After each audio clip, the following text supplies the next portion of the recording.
Hey, I'm Steve, and this is the Ryker Tool Organizer Roll. I'm a fan of these tool organizer rolls.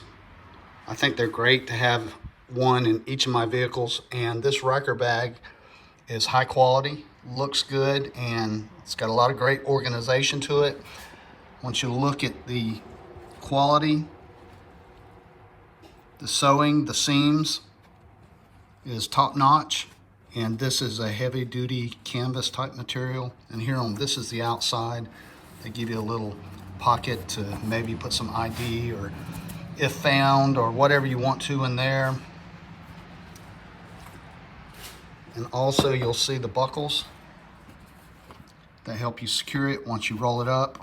And they give you ample strap to roll it. And not all tool bags give you that right there, so that's a plus. On the inside, they give you 4 of these large zippered pockets. And up here at the top, you get 2 smaller zippered pockets. I like the grommet holes that they attach up at the top. So if you are working and you want to hang it, that's an easy way to hang it. And of course, here is your handle. But yeah, this is very impressive.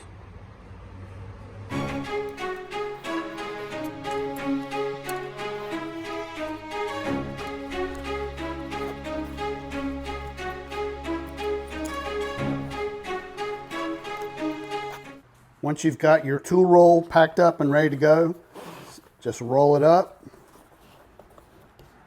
buckle it up. Now just take your straps, you can tighten that down. Now you got a nice little tool roll and you are ready to go. Now I think these are awesome, and I wouldn't mind if anyone gave me a gift like this. And it doesn't have to just be tools. I mean, let your mind wander. Anything that you need to store and carry around and roll up and throw in your vehicle, it is perfect for that. So if you're looking at this Ryker tool bag, I hope you found the video helpful.